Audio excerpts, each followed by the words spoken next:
اللہ کے لیے بیٹا قرار دینا، اولاد کنبہ قرار دینا، یہ انتہائی شنی اور انتہائی برا عمل ہے۔ حضور نے فرمایا، اللہ کہتے ہیں کذبنی ابن آدم، کذبنی ابن آدم، ابن آدم نے مجھے جھٹلایا، حالانکہ اسے مجھے جھٹلانا ہی چاہیے، وشتمنی ابن آدم، اور ابن آدم نے مجھے برا بلا کہا، حالانکہ اسے مجھے برا بلا نہیں کہنا چاہیے، اسے مجھے گالی نہیں دینی چاہیے۔ پھر تفسیر بیان کی، اما تکذیبہ ایایا، آدم کا مجھے جھٹلانا اس شکل میں ہے، وہ کہتا لن یعیدنی کما بدأنی، اللہ نے پہلی مرتبہ تو پیدا کر دیا ہے لیکن مرنے کے بعد کیسے پیدا کرے گا، تو وہ جھٹلا رہا ہے مجھے، میری قدرت کو جھٹلا رہا ہے۔ وَأَمَّا شَتْمُهُ إِيَّايَ، اور اس کا مجھے گالی دینا، برا بلا کہنا، وہ اس شکل میں ہے، وہ کہتا ہے اتخذ اللہ ولدا، اللہ کی بھی اولاد ہے، اللہ کے بھی بیٹے ہیں، اللہ کی بھی بیٹیاں ہیں، یہ مجھے گالی دینا ہے اور مجھے برا بلا کہنا ہے، حالانکہ انا الاحد الصمد الذی لم یلد ولم یولد، یہ حضور نے الفاظ کہے، میں اکیلا ہوں، میں بے نیاز ہوں، نہ میری اولاد ہے، نہ میرا کوئی باپ ہے، اور میرا کوئی ہمسر، اور میرا کوئی آگے جو صورت ہے قل هو اللہ احد، بہت ہی مختصر صورت ہے، بہت ہی جامع، بہت ہی پر اثر اور بہت ہی اہم۔ دو صورتوں کو سورۃ الاخلاص کہا جاتا ہے، ایک قل یا ایھا الکافرون کو اور ایک قل هو اللہ احد کو۔ وہاں پر یہ کہا گیا عبادت ہمارے لیے خالص کرو، قل یا ایھا الکافرون لا اعبد ما تعبدون، عبادت ہمارے لیے خالص کرو، اس میں کہا جا رہا ہے عقیدہ بھی ہمارے لیے خالص کرو، عقیدہ بھی پیور ہونا چاہیے، خالص ہونا چاہیے، عبادت بھی پیور ہونی چاہیے، خالص ہونی چاہیے۔ اس سورت کی بڑی فضیلتیں قرآن احادیث میں اللہ کے نبی صلی اللہ علیہ وسلم نے بیان فرمائی ہے۔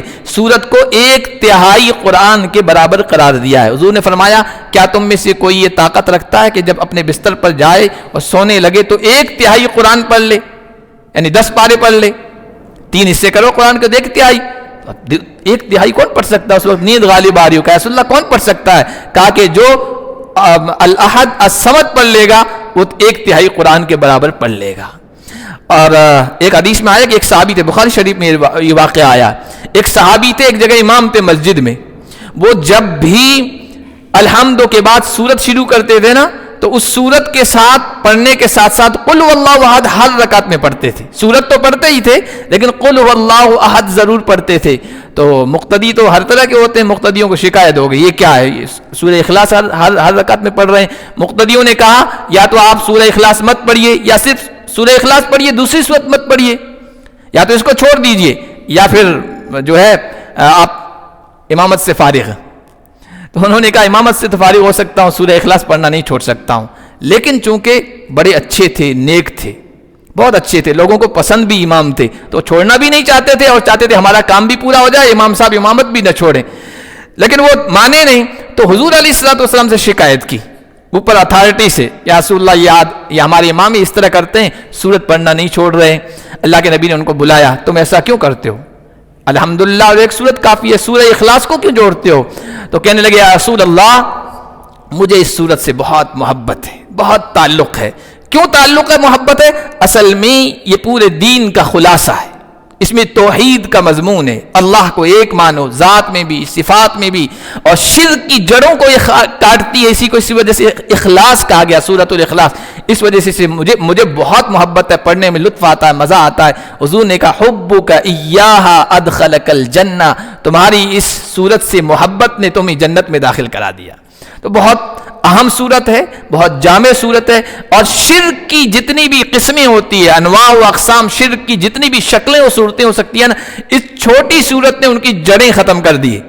اب آپ دیکھیے پورا قرآن توحید ہے، اور شرک کی مذمت میں اس صورت کی ہی تفسیر کرنے لگ جائیں تو گھنٹوں گھنٹے دنوں دن ہو سکتے ہیں، لیکن اس کا خلاصہ ہم آپ کے سامنے پیش کر دیتے ہیں۔ خلاصہ جو ہے نا، حضرت شاہ عبدالعزیز محدث دہلوی رحمۃ اللہ علیہ کا مجھے بہت پسند آیا۔ لوگوں نے الگ الگ اپنے اپنے انداز سے تفسیریں کی ہے، لیکن اس میں پیچیدگی آ جاتی ہے۔ انہوں نے جو تفسیر کی ہے نا، بہت مختصر، پر اصل اور سمجھ میں آنے والی بات۔ حضرت شاہ عبدالعزیز رحمۃ اللہ نے جو خوبصورت وضاحت کی، انہوں نے کہا کہ اس دنیا کے اندر جتنی بھی قومیں ہیں نا، یوں تو اللہ کو ایک مانتی ہے، لیکن دوسرے طریقوں سے کئی اعتبار سے شرک کر لیتی ہے، ان کو پتہ بھی نہیں چلتا، محسوس بھی نہیں ہوتا، وہ اس کو شرک سمجھتی ہی نہیں ہے۔ تو دنیا میں جو شرک کرتے ہیں لوگ، وہ الگ الگ طریقے سے کرتے ہیں۔ ایک تو یہ تعداد میں شرک کرتے ہیں، تعداد کے اعتبار سے. ہم تو کہتے ہیں اللہ ایک ہی ہے، لیکن اس دنیا میں قومیں ایسی ہیں جو کہتی ہیں اللہ 2 ہیں، کچھ کہتے ہیں اللہ 3 ہیں، کچھ کہتے ہیں 100 ہیں. ہمارے ہاں تو کروڑوں 33 کروڑ مانتے ہیں. تو یہ تعداد میں شرک ہو رہا ہے. تو اس صورت میں اس تعداد کے شرک کی کاٹ کی گئی ہے. دوسرا، منصب اور مرتبے کے اعتبار سے ہم تو کہتے ہیں سب کچھ پیدا کرنے والا بھی اللہ، پالنے والا بھی اللہ، رزق دینے والا بھی اللہ، زندگی کا مالک بھی اللہ، موت کا مالک بھی اللہ. یہ سب یعنی ذات میں بھی ہم ایک مانتے ہیں، صفات میں بھی ہم ایک مانتے ہیں، منصب و مرتبے میں بھی ہم اللہ کو ایک مانتے ہیں. لیکن دنیا میں ایسی قومی جو اللہ کو یوں تو کہتی ہے اوپر والا ایک ہی ہے، سب کا مالک ایک، لیکن کیا کہتے ہیں رزق کا کسی دیو یا کسی دیوتا کو ذمہ دار مانتی ہیں کہ لکشمی دیوی، لکشمی کی کیوں پوجا کر رہے ہیں کہ یہ رزق دیتی ہے. اللہ کو ایک بھی مان رہے ہیں، لیکن مرتبہ و مرتبہ میں اس کو کہہ رہے ہیں یہ رزق کی ذمہ داری ہے، لکشمی کی پوجا کرو. گیان کی دیوی کون سی ہے؟ سرسوتی، اس کی وندنا کرو تو گیان وہاں سے ملے گا، علم میں مہارت تمہیں وہاں سے ملے گی. زندگی و موت کالی ماتا فلاں و فلاں سب آپ ایک مثال کے طور پر سمجھا رہا ہوں. آپ معاشرے اور سماج میں جائیں گے، ان سے پوچھیں گے تو پتہ چلے گا منصب، مرتبہ، عہدہ، ڈپارٹمنٹ سب تقسیم کر رکھا ہے کہ یہ چیز لینی ہے تو ان کے یہاں جاؤ، یہ چیز لینی ہے تو ان کے یہاں جاؤ، یہ چیز لینی ہے تو فلاں کو اس پہ جاؤ. تو یہ کہتے ہیں اور بڑے فخر سے کہتے ہیں، بڑے فخر سے کہتے ہیں کہ ہمارے پاس اتنے سارے ہیں، ایک کی کیا ضرورت ہے، یوں کہتے ہیں. ہم تو کہتے ہیں یک درگیر محکم بگیر، ایک ہی کا در پکڑو، مضبوط پکڑو، سب کچھ وہیں سے ملے گا. تو منصب و مرتبے میں شرک کرتی ہے قومیں. تیسرا، کنبہ مان لیتی ہے، خاندان مان لیتی ہے، پریوار مان لیتی ہیں اللہ کا، یہ بھی شرک ہے. جیسے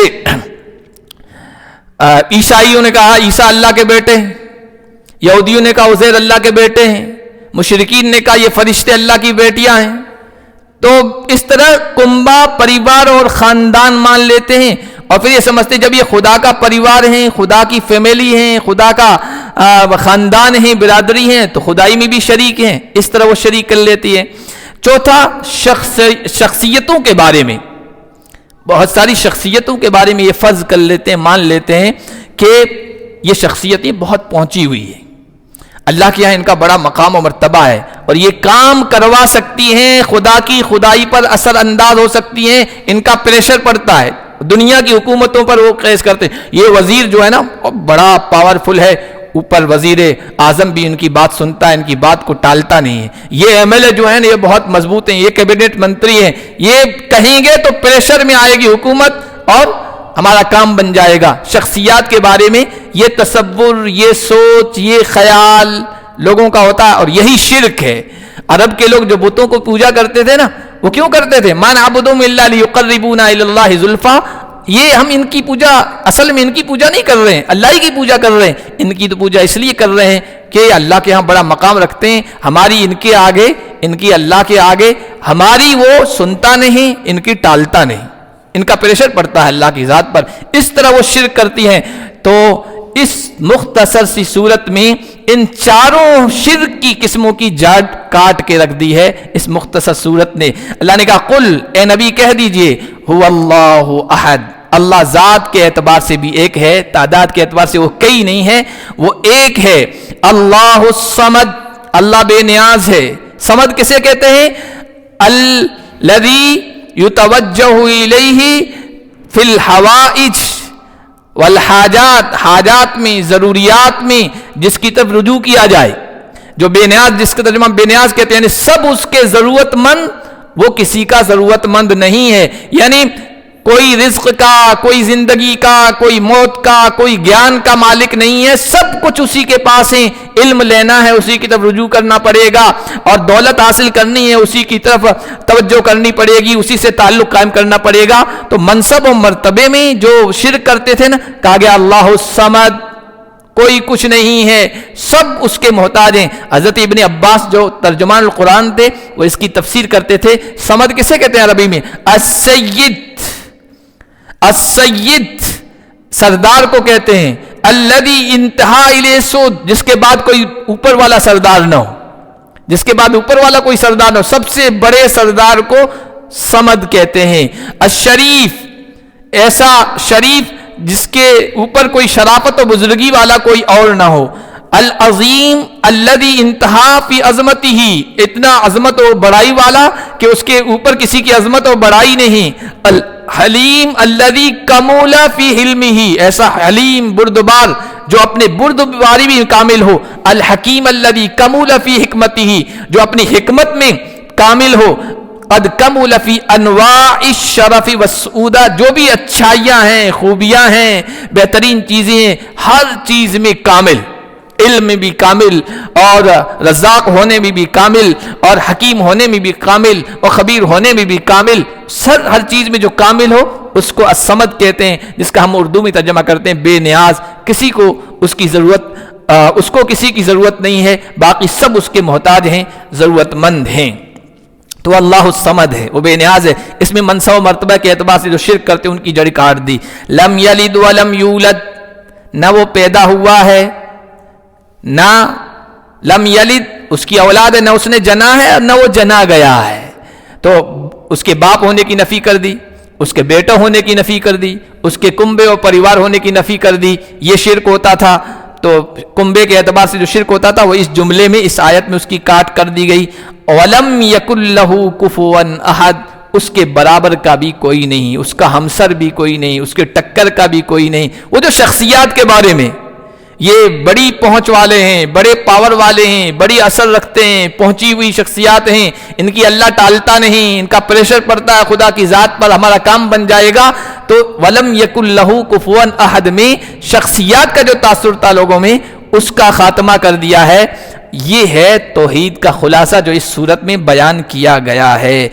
اور اللہ کے نبی صلی اللہ علیہ وسلم نے لم یلد ولم یولد کی تفسیر میں حدیث میں آیا کہ اللہ کے لیے بیٹا قرار دینا، اولاد کنبہ قرار دینا، یہ انتہائی شنی اور انتہائی برا عمل ہے۔ حضور نے فرمایا، اللہ کہتے ہیں کذبنی ابن آدم، کذبنی ابن آدم، ابن آدم نے مجھے جھٹلایا، حالانکہ اسے مجھے جھٹلانا ہی چاہیے۔ وشتمنی ابن آدم، اور ابن آدم نے مجھے برا بلا کہا، حالانکہ اسے مجھے برا بلا نہیں کہنا چاہیے، اسے مجھے گالی نہیں دینی چاہیے۔ پھر تفسیر بیان کی، اما تکذیبہ ایایا، آدم کا مجھے جھٹلانا اس شکل میں ہے، وہ کہتا لن یعیدنی کما بدأنی، اللہ نے پہلی مرتبہ تو پیدا کر دیا ہے لیکن مرنے کے بعد کیسے پیدا کرے گا، تو وہ جھٹلا رہا ہے مجھے، میری قدرت کو جھٹلا رہا ہے۔ واما شتمہ ایایا، اور اس کا مجھے گالی دینا، برا بلا کہنا، وہ اس شکل میں ہے، وہ کہتا ہے اتخذ اللہ ولدا، اللہ کی بھی اولاد ہے، اللہ کے بھی بیٹے ہیں، اللہ کی بھی بیٹیاں ہیں، یہ مجھے گالی دینا ہے اور مجھے برا بلا کہنا ہے، حالانکہ انا الاحد الصمد الذی لم یلد ولم یولد، یہ حضور نے الفاظ کہے، میں اکیلا ہوں، میں بے نیاز ہوں، نہ میری اولاد ہے، نہ میرا کوئی باپ ہے، اور میرا کوئی ہمسر اور میرا کوئی ٹکر کا بھی نہیں ہے۔ یہ توحید ہے، توحید کا خلاصہ ہے، تمام نبیوں کا مشترکہ پروگرام، مشن اور پیغام یہ توحید ہے، اور تمام اولیاء کرام کا، اللہ کے نیک بندوں کا مشن بھی یہی رہا ہے، لیکن شیطان اس پر لوگوں کو جمنے نہیں دیتا ہے۔